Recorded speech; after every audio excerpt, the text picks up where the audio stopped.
What's up, Brant? We are live for a Q&A today, a very special episode. This makes me giddy because the only other time we really get together and do this is on Sunday mornings live for the folks, Brant. And we're getting danger close to those Sunday morning lives, talking about the lunch menu for the day. I can't wait to just sit on the couch, become one with it, become one with my favorite recliner, and just watch football all day long. I'm sure my wife in the other room is just grimacing listening to me talk about this, but I'm excited, man. It's right around the corner, and we get a little pre-taste to it. August 31st, when the college football kicks off too, for some guys that really do glue to it, or also fantasy guys. So it's right there. It's right around the corner. You and me have discussed when do we want to hop on for that first start sit on week one, because you do have games. I think it was Thursday, Friday, Saturday, and that first Thursday, Friday, Saturday, Sunday, Monday. I think we get 5 straight days of football. I could be wrong. I'd have to double check the schedule, but I know you have Thursday, Friday, Sunday, and Monday. I'm pretty sure on the 4, but it's right here, and it's time. It's time to get in. People are getting their redrafts in. So we still have our favorite league that we do, our Logan League, that we do our rookie draft at my house the last 2 years. That's coming up this weekend.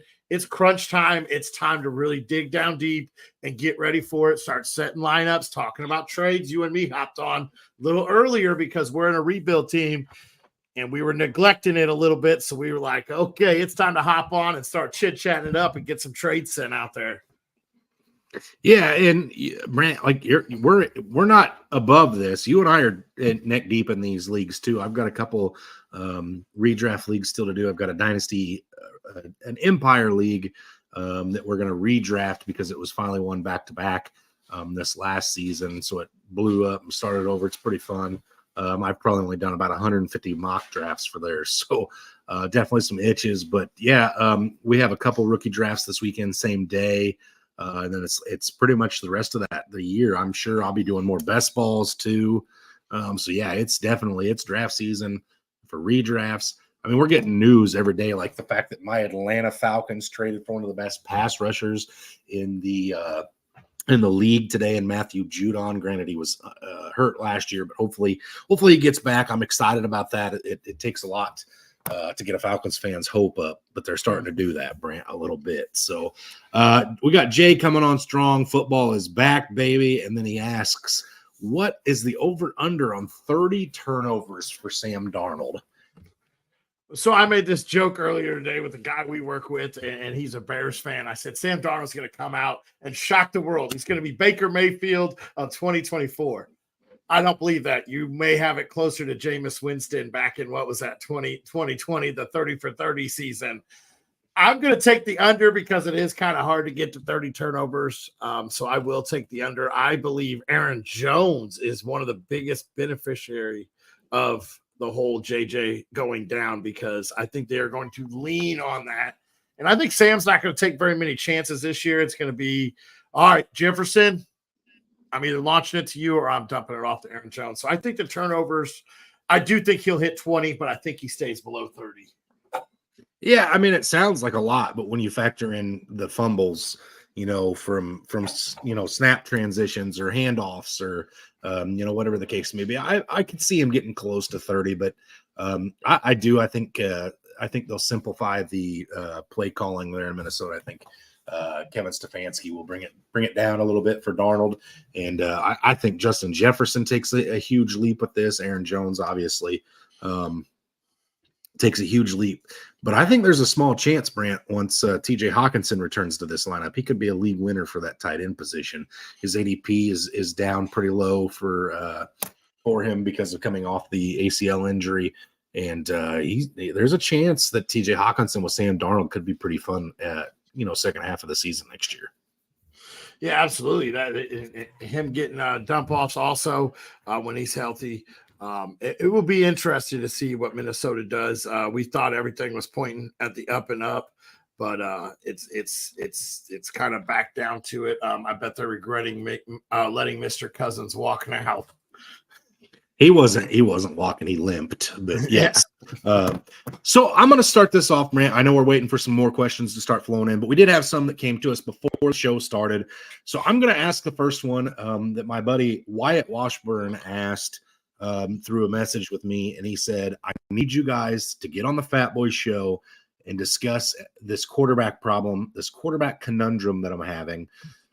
And that is, do I take the rushing upside of the rookie sensation, Jaden Daniels, or do I have to go with the number one consensus number one in Caleb Williams, who was surrounded by the most talent? He wants to know, Brant, which quarterback are you going with here and why? I'm going with Daniels. I'm going with Daniels for fantasy. Do I think Caleb Williams is going to be a great pro? I do, and I think he may have a more successful pro career than Daniels. When it comes down to fantasy, that Konami code is a huge thing. They're going to use Daniels' legs beyond belief. And is the Bears pass catchers really that much? I understand Moore. You Moore is near and dear to your heart. You absolutely love DJ Moore. But they do have Terry McLaurin and right there, and they do have Dotson, and then they have a McCaffrey on their roster. And I know I'm missing somebody else that's on that roster, but I don't know. Maybe. Yeah, Ertz is there. 97-year-old Zach Ertz is there. But I mean, yes, is it better? The Bears is probably a little bit better, but you have a declining Keenan Allen who only plays half the season. You have a DJ Moore, who is probably, out of all the names we announced, is probably the best. And then you have an unproven Rome Dunze in the NFL. I love Rome, so I believe that he's better than anybody else we've said. But I don't think Washington is that much of a downgrade. And you have that big arm of Daniels. Well, listen, I'm going to be honest with you. That arm of Daniels doesn't need to be big. Justin Herbert for years was fantasy relevant by just getting the ball into the hands of Austin Eckler and letting him do his thing with the ball. Eckler's going to be hella fresh this year because I do think Brian Robinson's the bell cow, or the between the tackles, I guess I should say. I'm too obsessed with Brian Robinson this year, Brant. But Brian Robinson's between the tackles guy. I think Austin Eckler's going to be catching a lot of passes. I think you could see 100 receptions for Eckler pretty easy this year. And that's just instant success for a quarterback because Austin Eckler is going to do a lot of the work just, hanging out. So, for me, not a problem. All right, we got our second hot button question here. What's the over-under on months until Walker gets a PS5? Brandon Ham would like to know. Well, basketball season starts in about 3 weeks, so I'll be coaching. That's 3 months long. So you're looking over at least 3.5 months before I even consider it. So you could put it at probably 5.5. Just in time to get NCAA 26. Yeah.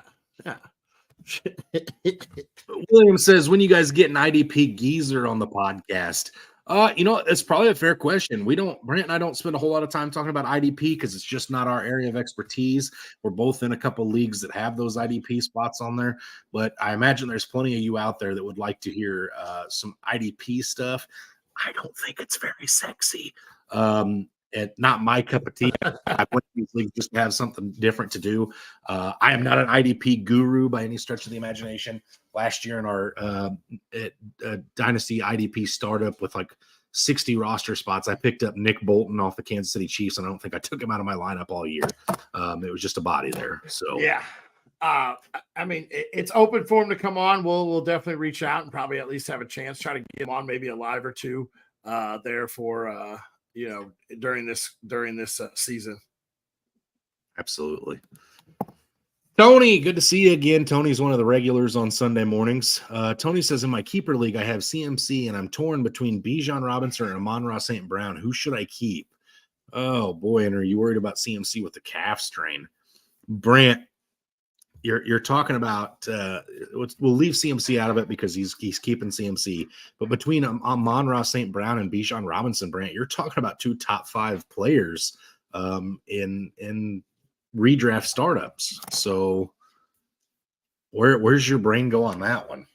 I'm taking CMC and I'm taking Bijan. I'm locking down my running back room there because if CMC happens to go down, you still have Bijan to fall back on. Say vice versa. And the receiving class, not the receivers are so widespread that you can go ahead and grab one. Yeah, you're probably not going to get one as consistent as St. Brown, but I think I'm going to lock down the two. I know these two are bell cow workhorse running backs, so I'm going to lock that down. Yeah, and I think Part of me wants to say St. Brown here, Brant, just because I think Tyler Algier probably gets somewhere in the neighborhood of 25 to 30% of the touches still. So I think it just is enough to keep Bijan probably still well within inside the top 10 this season, but St. Brown could easily be the wide receiver number 1. However, the position disparity between the top end running backs and the top end wide receivers in their next tier, there's a lot more wide receivers in that next tier drop below St. Brown, whereas the drop off after CMC and Bijan is much higher. I think you're absolutely right, Tony. You probably got to take both the running backs here and just lock down that position. I would be shocked if there's a single other team in that league that would be able to compete with you on just running backs alone there. So I think that's probably the best option for you, is to set yourself up with those two running backs. They're both pass catchers. They're both great with the ball in their hands in space. You're going to get some touchdown equity out of those two as well. I think that's where you go, and then you just take a lower tiered wide receiver and build around those running backs. Absolutely. All right, Brant. Jay asks, what's the outlook for Saquon Barkley this season in Philly? I love it. I think they're going to, and this is coming from a Hurts owner in Dynasty who helped carry me to my championship 2 years ago, and then, right there on the cusp last year. But I think the tush push is going to fade back a little bit. Barkley's going to see a lot of red zone touches. He's behind the best line that he's probably ever been behind. I absolutely love this situation. I don't remember 100% how many years the contract was, but I think you're going to get 1 or 2 good years out of Barkley there in Philly, and then you might start seeing that decline in a running back. But I absolutely love this setup. They went out and they made sure that they got a guy that was really going to help their offense and move that ball. So I think he's going to be well over. I think you're talking almost a 1,500-yard season.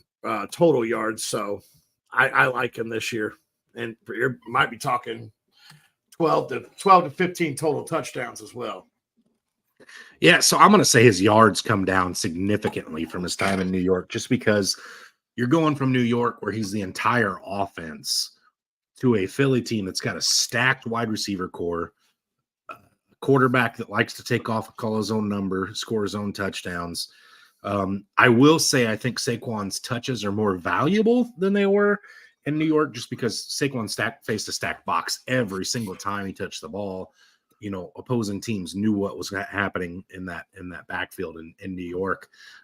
Whereas you have to respect Jalen Hurts now, you have to respect the pass. So I think his touches will be more valuable. I'm not buying the 1,500 yards. I am buying the 15 touchdowns. I think there's a chance that you see Saquon on the field a lot less than you did in New York as well, just because he doesn't have to be the guy. I mean, he doesn't have to be. He's a guy in Philly versus the guy in New York. Again, I still think he has a great chance to be a top 10 running back this year based on touchdown equity. I'm not buying the huge usage out of him, just because it doesn't seem like the Philly type offense. We'll see though. Nick Sirianni, maybe he's a little pissy with Jalen Hurts still over their little issues down the stretch last year. Maybe he's going to be like, no tush push for you. Saquon's getting all the carries inside the 5. And then maybe we're talking about a 20 touchdown season for Saquon. But I think his ceiling somewhere in between 8 to 12, Brant. I think that's where, if those touchdown equities happen, that's where he's going to be, because he doesn't have to catch the ball every time the quarterback drops back like he did in New York, because again, Wan'Dale Robinson wasn't it, Jalen Hyatt wasn't it, they couldn't figure Evan Ingram out with Daniel Jones. So I mean, we'll see, Brant. I have my hesitations. I know you and I talked about the Saquon Barkley, Jalen Hurts situation a little bit earlier in the offseason, and I remember saying then one of the two of these guys is going to regress. They're not going to coexist really well and both be relevant for fantasy. So we'll see. Like I said, I'm not sold on Saquon as a league winner necessarily, but if the touchdown equity gets there, I could see him somewhere between 8 and 12. Okay. All right, Brant, I know you had some questions for us here while we're waiting for a couple more to roll in from these guys. So why don't you go ahead and start us off with one of yours that you wanted to talk about?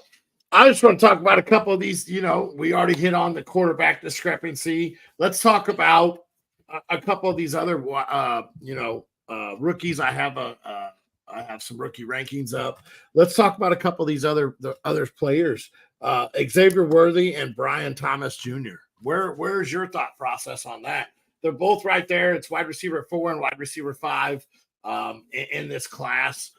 Where's your thought process? Who do you have where, and how do you feel like they fit with their teams? And how do you think their first year out of the box is, and how do you think their dynasty is going to be? So if you'd have asked me a week ago, Brant, I would have firmly said Brian Thomas Jr. in front of Xavier Worthy. With the Marquise Hollywood Brown injury, I think there's a better chance for early value for Xavier Worthy. Listen, Rashee Rice isn't getting suspended this year, Brant. It's not going to happen. The league moves too slow. Something dramatic would have to happen, or there'd have to be continuing issues here for Rashee to get suspended. So I'm firmly believing that it's, some form of Travis Kelce, Rashee Rice, whether one's the 1A, 1B, whatever you want to call it, a healthy dose of Isaiah Pacheco. And then there's still going to be Justin Watson and Noah Gray and, Xavier Worthy and so we'll see. I do think, Xavier Worthy may project well because we both kind of agreed that we thought he was kind of a gadget guy. And if there was a gadget or a coach that could get a gadget guy involved, it's definitely Andy Reid. So, whatever. However, I do think BTJ went to a better landing spot. He's tied to Trevor Lawrence. The rest of the receiving core, yes, there is Evan Ingram, who's hyper targeted from Trevor last year. Christian Kirk's still there, but then it's like Gabe Davis and a couple other what ifs. So if I had to pick one that I thought would benefit me this year in a redraft, I'm probably taking Xavier Worthy because I'm drafting both of them so late in a redraft league that I don't know as though either one of them I expect much contribution from. But if I had to take one in a redraft, it'd be Xavier Worthy for the big play potential. In a dynasty, I'm taking Brian Thomas, Brant. Okay, I like Brian Thomas both redraft and dynasty. Like you said, he's tied to Trevor Lawrence. He's a great route runner. He was overshadowed a lot by neighbors there in college. I expect him to compete for the number 1 role with Christian Kirk, probably as early as week 3, maybe mid-season. But I think that he's going to compete for that 1 role, and I really like him moving forward. Okay. All right, here we go. Got another question from Tony. Tony says, I'm a big Michigan fan. First of all, I'm sorry to hear that, Tony. It was a good year this last year. He says, do you think either Blake Corum or Roman Wilson would be worth a fantasy roster spot? I'm going to say Roman is because Pittsburgh doesn't miss very often on wide receivers. And it's George Pickens, and then I think Allen Robinson might still be on the roster. And am I missing somebody else? I mean, give me just a second. I can check it up, but I think that's about it. Roman Wilson is listed. Calvin Austin's gone. Calvin Austin is still there. Roman Wilson is actually projected by fantasy as the wide receiver 2 there, and they don't miss very often on wide receivers. So I like Roman. Blake's a handcuff to me. I think that he will receive probably about 20% of the workload. I think he's going to cut in because they do want to take Williams' carries down. But Blake has the same skill set as Williams, and I just think Williams, with him being older and in the league more, I just think Williams kind of has a leg up. Now, if Williams were to get hurt, Blake probably takes that backfield and never looks back. Kyren Williams is overhyped. He is the product of no one else to take carries away from him last year, Brant. Blake Corum was drafted for a reason. He's coming in. I think it's going to be much closer to a 50-50 split to start the year than a lot of other folks do. Kyren Williams is already dealing with injuries. His efficiency numbers weren't all that impressive. Put your Notre Dame biases aside. It ain't a thing. Kyren Williams is not a bell cow running back, not going to be a bell cow again this year. Puka Nacua came on, caught the world by storm. Everybody's already saying, wait a minute, I think Cooper Kupp's the guy to own again there this year. It's everything. The offense is running through Cooper Kupp, blah, blah, blah. there ain't going to be 25 carries a game for Kyron Williams. Even if Blake Corum comes in, which I think he will, and gets 10 carries a game, that's going to be enough to pull Kyron Williams way down. I think Blake Corum is worth a better roster spot, in my opinion, than Roman Wilson is, and I will tell you why. It's not because I don't dislike Roman. I like Roman. I hate Arthur Smith so damn much, and he will make Calvin Austin relevant every third week or something just to piss on the Roman Wilson owners and just to make it so you get excited about Calvin Austin, but then can't play him because he's awful the next 2 weeks while their third string left tackle is catching 3-yard touchdown passes in the back of the end zone from their punter.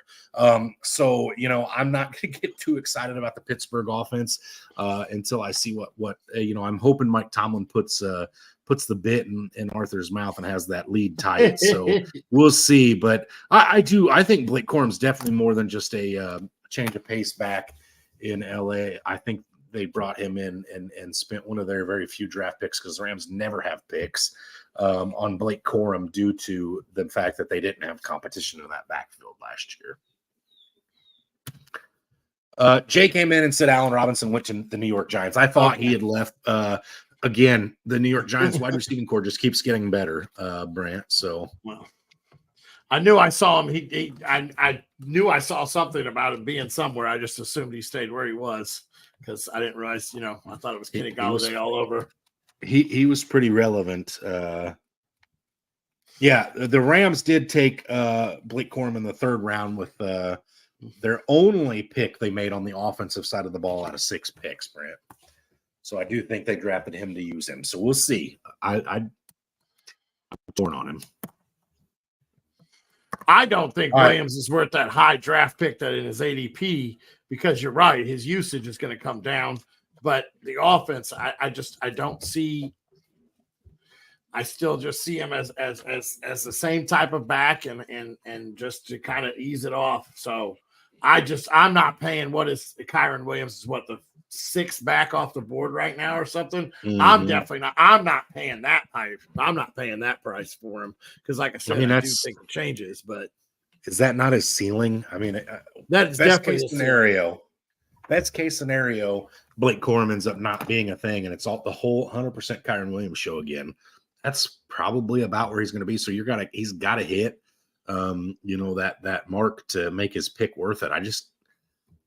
It's like why I hate having the first overall pick, Brant, because if your pick isn't the number 1 overall player in fantasy, you feel like you missed, right? So speaking of the number 1 overall pick, though, Brant, we do have a coworker of ours that has been talking a little bit about, one of his startup drafts, and there is another one of our former coworkers that actually coaches my kids' t-ball team that also is in the same league, and they both hit me up for draft strategy. So one of them's towards the front of the draft, one of them's towards the back. So I'm going to ask Brant, if you're in the front of a startup redraft, say a top 3 pick, you name the player. What do you want to start with, and what do you look to get at that next pick? And a startup. We're in a startup, not a rookie. Just a redraft.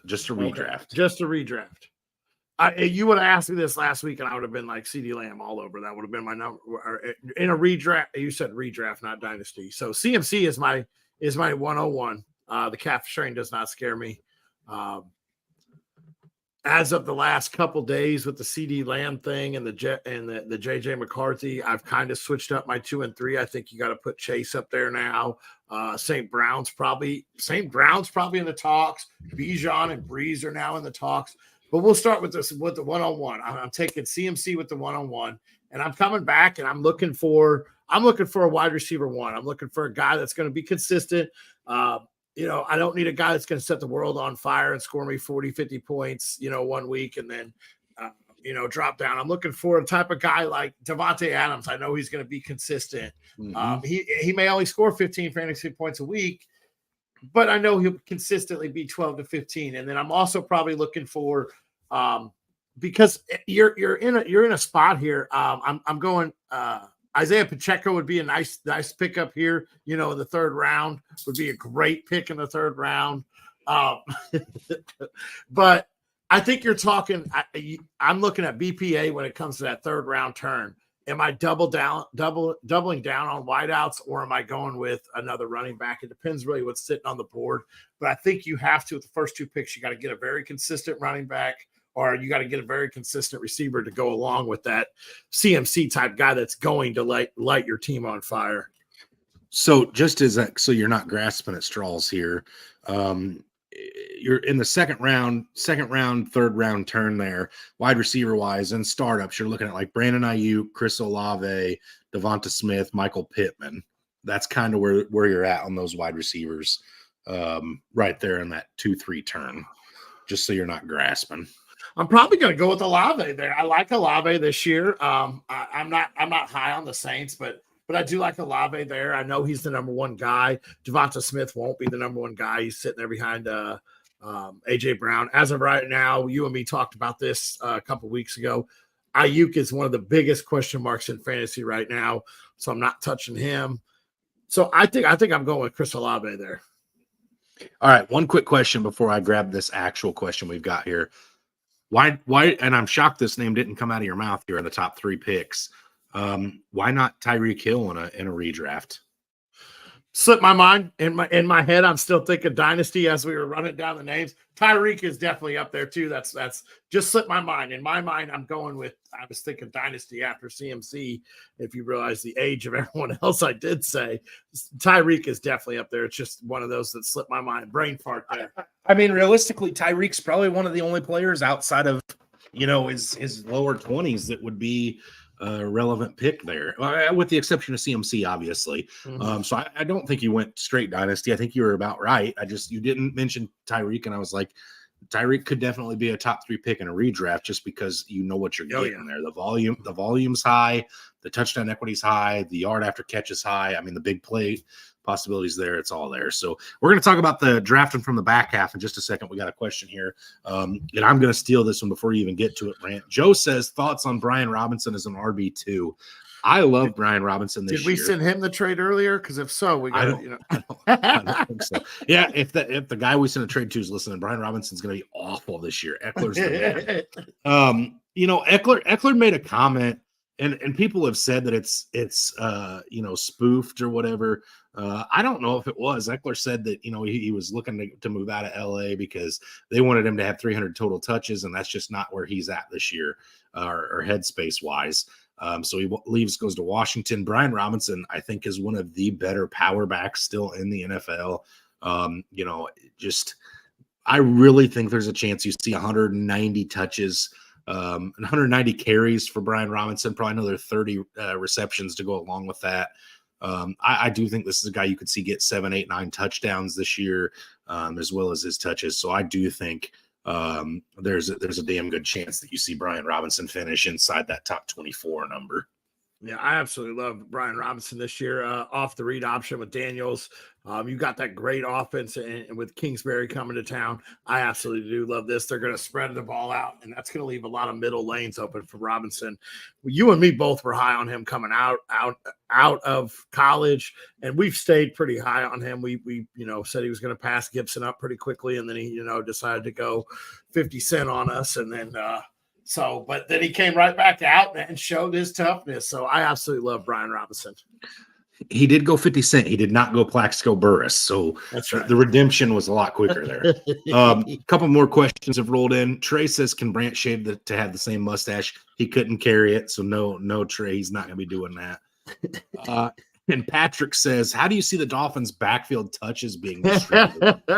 Another one. Patrick may have been listening to us pre-show here.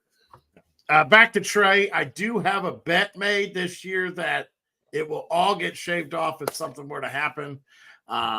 So there is that. That might happen.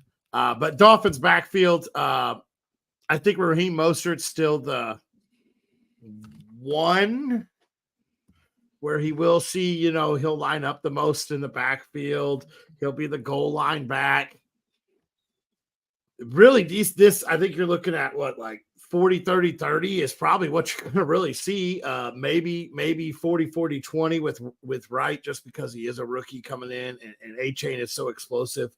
This is an ugly backfield, but a fun one to own. I don't want to say fun.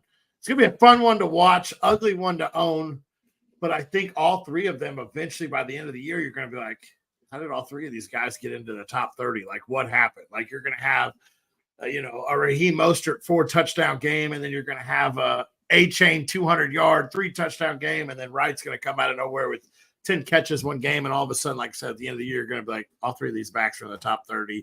Tyreek Hill's the number 3 wide receiver, and Jalen Waddle's number 10, and you're like, and yet the Dolphins still choked away their division and somehow didn't make the playoffs. But I mean, that's what you're going to be looking at this year. It's going to be ugly to own, but I think you're looking at, I really do. I think it's going to be 40-40-20, something like that, with Mostert, A-Chain, and then Wright.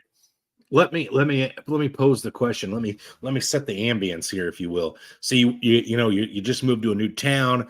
You're told, your mom comes down and tells you got to go to this Professor Oak's house. He's going to let you pick a Pokemon, right? And you go in there and there's 3 Pokeballs on the table, and inside of one is Raheem Mostert. Inside the next one's Devon A-Chain. Inside the last one's Jalen Wright. Which one are you taking on your adventure with you, Brant? I'm taking A-Chain just because the explosion is so much fun to watch. And he's a guy that one touch, he could take it to the house, and next thing you know, you have 10 fantasy points in one touch. Wright is still a rookie, or I'd probably be, because I do think he has the ability to, but we'll see how his vision is when it comes into the NFL fully. But right now, I think A-Chain's the guy that I would like to take on the adventure with me. Yeah, I'm telling you, Brant, Jalen Wright goes anywhere other than Miami behind Devon A-Chain, I think I would absolutely be infatuated with him. But him and A-Chain are too similar of players. For me, I feel like it was a terrible landing spot for him. But I think it was a terrible pick. Why waste a pick on him? Like, he's good and all, but you're wasting a pick. I do think, though, you're probably right about the, it'll be, I could see it being 33% for all of these guys. And Mike McDaniel comes in for that last 1% on his own. You know what I mean? Yeah. So we'll see. That's when Tyreek Hill lines up. There you go. Dez says, Scary Terry or Malik Neighbors.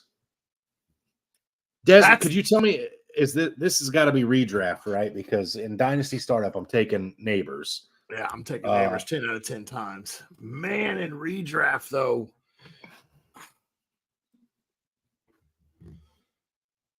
this is tough. This really is, because you have that veteran that has been over 1,000 or right at 1,000 yards with crap quarterbacks his entire career. Then you have Neighbors with the crap quarterback right now. I'm going to go Neighbors. I like it. I like the fact that they're probably going to play from behind. Neighbors he's balling out in camp. I know he's balling out against the Giants defense, so it's not anything to write home about. But I think I'm going with Neighbors. I mean, he also balled out against the Detroit Lions secondary in practice, but he also threw punches and looks like a total head case. So we'll see. Andre Johnson used to do that. D-Hop used to do it. Only the best did it. Antonio Brown did it and then took his anyway. Yeah, I think Neighbors is probably the one to own. He's got the better chance to be. If you ask me which one of these players I thought had a better chance to have 150 targets this year, I think I would firmly say Neighbors. Just because, man, there's no more Saquon back there. There's, it's Devin Singletary now, who I love Devin Singletary. Brant loves Devin Singletary. There's no disrespect there, but it's not Saquon Barkley. Your offense isn't running through Devin Singletary the way it did with Saquon. So, yeah, I think based on sheer volume, even if that volume is not great, you're bound to catch lightning in a bottle every once in a while with a nice Daniel Jones throw. I did hear, thankfully the second week of camp here, he's finally not underthrowing every pass he throws. So things are starting to look up potentially in New York. But go ahead, Brant. I was going to say they had their future quarterback and he just got hurt in week 1 of the preseasons. That's true. Drew Lock did go down, but we hold out hope for Drew. But yeah, I think Neighbors, based on volume alone and what he represents for his respective team, I think he's going to be like you said, Brent. That Giants team's probably going to trail a decent amount. You're going to see Neighbors hyper targeted. Those things just equal good production for a wide receiver. So. Although I do think Terry has probably one of his better years of his career this year, I think Neighbors, his ceiling's am I crazy, Brant, for saying top 10 is the ceiling for Neighbors? No, you're not crazy at all. Somebody's got to catch that ball there, and somebody's got to keep, somebody's got to score there when the third string secondary comes in for every team they're playing. So there you go. All right. I mean, garbage points are still points, right? We take absolutely. those. They're the greatest points. All right. So real quick here, we'll give it a couple more minutes, see if any more questions come in. I mentioned the coworkers asking about the draft. If you're in the back half of the draft, Brant, so let's say you got pick 9. What's an ideal startup first 2 rounds for you from pick 9? Oh, man, now you got me having to pull up ADPs here. Thought I had one pulled up. Apparently I did not. Let's just pull it up real quick. So you pick 9, you're talking, what's that, A.J. Brown range? While I get this loaded, you're talking, probably what, A.J. Brown. Garrett Wilson, Jonathan Taylor, Jahmyr Gibbs. Taylor's the guy I'm begging to try to get on that backswing. I want him in the second round. Taylor I love, and a lot of people are scared of, so I'm hoping that number 10 guy or 11 and 12 or shied off of him. So Taylor's a guy that I absolutely love to own. I think at 9 is too early. Garrett Wilson with Aaron Rodgers is very eventful. I could see that paying off a lot. Puka Nacua, I know, is right there as well, and I'm not. You and me have talked about that. I am not sold on Puka Nacua this year. Man, A.J. Brown, I would love to own A.J. Brown there, but there's so many mouths to feed. That's a name that scares me. I think the most comfortable one I have there is probably Garrett Wilson, really, and then trying to come back around and grab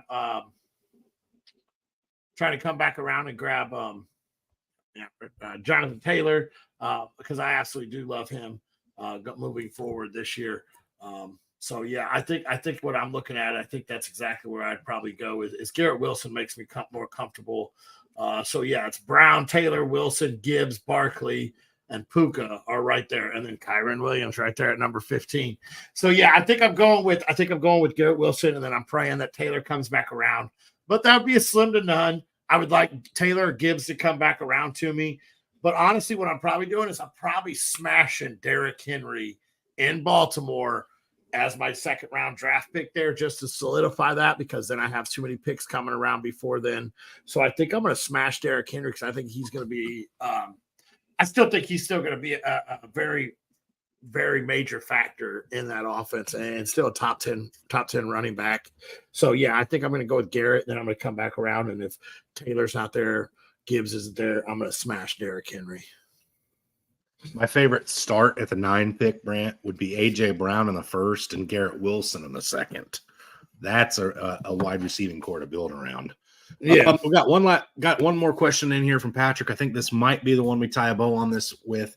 Patrick says, what's the earliest you'd take a quarterback in a 1-quarterback league, with the rushing upside with Allen, Jackson, and Hurts seems to be boosting their ADPs. So first of all, I will say, I know for most of us, it's redraft season. Brant and I are typically dynasty focused. And I will say in a dynasty single quarterback league, I'm probably going to take a quarterback a little earlier than I would in a redraft. I'm not doing that. I'm not jumping into the 3rd or the 4th round taking a quarterback. The earliest I'm talking is probably what is that? Where was I at? Round 6 with Anthony Richardson. I wouldn't mind having there if there's nothing else I like on the board. Joe Burrow there coming around round 6 as well. Doesn't have really that rushing upside as long as he's healthy. Dak Prescott in round 7 or 8. I would say love, but I'm not completely sold on him being a guy to carry my team. He's a great guy to have later in the draft, but he's still in the 7th round there too. How about Justin Herbert or Jaden Daniels in the 10th round?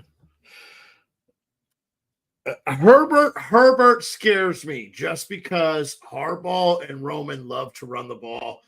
So can Herbert maintain a top 10 quarterback efficiency? He did sneak a lot in the end zone with the 1 or 2 yard rushes. So that could really help him.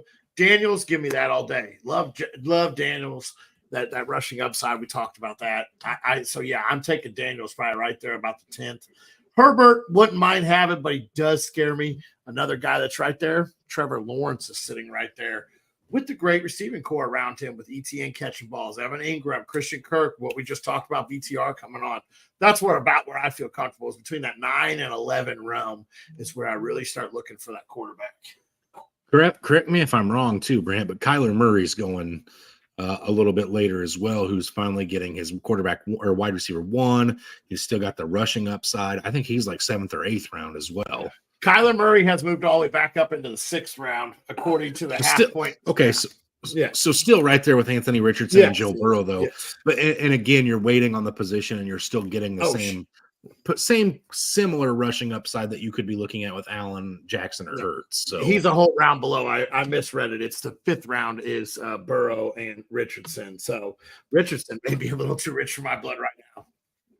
All right, Dez got one in right before the wire, Brant. We're gonna address this. What are your favorite tight ends by their draft value? Noah Fant. If you're waiting, Noah Fant there in Seattle, you got a new Grubb as the new OC. He was the most pass happy offensive coordinator in college football the last 2 years there in Washington. Noah Fant is all by himself.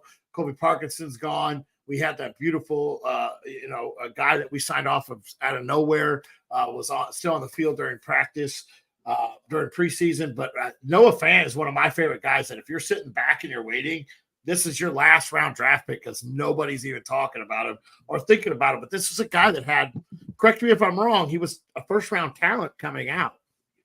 And then he got bounced around a little bit and got stuck there in Denver. And now he's settled down in Seattle. And he's the only thing that's really left that has any proven. Noah Fant, I think, is a guy that's going to easily creep into the top 10. I don't want to say easily, but he could easily creep into the top 10 this year. I'm gonna say this is a 2-part question for me because it's Evan Ingram and it's not even close for me right now. Evan Ingram's coming off the board as the 11th tight end, and he finished, I think, last year. What did we say, Brant? He was the tight end like number 3 or 4 last year. I'm looking that up again right now. Number 2 tight end. I'm sorry, tight end 2, and he's going in at tight end 11 this year. So that's my favorite one. My second favorite one is this: if Brandon Ayuk does end up not getting a deal done and staying in San Francisco and they trade him, I love George Kittle this year. George Kittle could be a league-winning tight end this year if Brandon Ayuk gets traded. I'm not saying he couldn't be a league winner if Ayuk stays, but if Ayuk leaves, Kittle's a league winner. All right, one last question. I was waiting. We're going to stay on tight end for just a second. I was waiting for you to throw out your favorite tight end and Mike Gesicki there in Cincinnati, because I was going to laugh because he's like 2 spots lower than Noah Fant. But that's another one that's an easy steal at 220, the 200th player off the board. Yeah. Patrick says, give me your Caleb Williams stat line. Broken by week 2. No, I'm just kidding. I think he breaks all the Bears records. I do. You could do that. That's not true. The shoulder would give out a little bit by about the 3rd yard. Yeah. I think you're going to see him probably, I don't know 3,000 passing yards. I don't really know what his rushing upside is going to be there. I think what's the rookie record? Isn't Baker still the rookie record for 27? I think he'll flirt with it. Stroud, what did Stroud have last year? Did Stroud get there? I don't think Stroud did get there last year. I don't think Stroud did. So it might still be Baker. No, Stroud only had 23. Yeah, so it's Baker. So Baker's at 27. I think he'll flirt with that. I think if you ask me right now, his line should probably be 26 and a half. And I think he'll flirt with it, but I don't think he'll break it.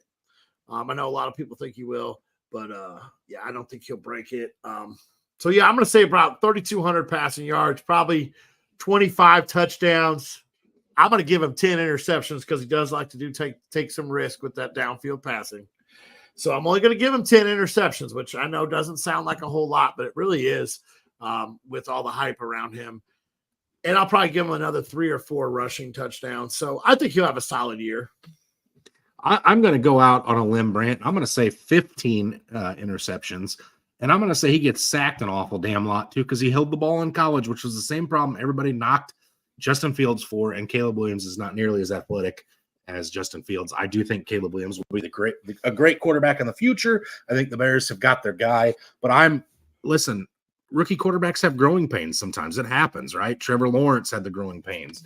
Andrew Luck had the growing pains his first year. All these guys that are generational talents typically come out and have growing pains their first year. It's not a knock on them. It's just the NFL is a different speed versus versus college football. So I think there's some growing pains for Caleb Williams. Maybe the second half of the season is better than the first, but I think you're talking 15 plus interceptions for Caleb his first year. And I think you're talking about 17, 18, 19 touchdowns as well. I know the receiving core is great, but we still don't know a whole lot about that offensive line.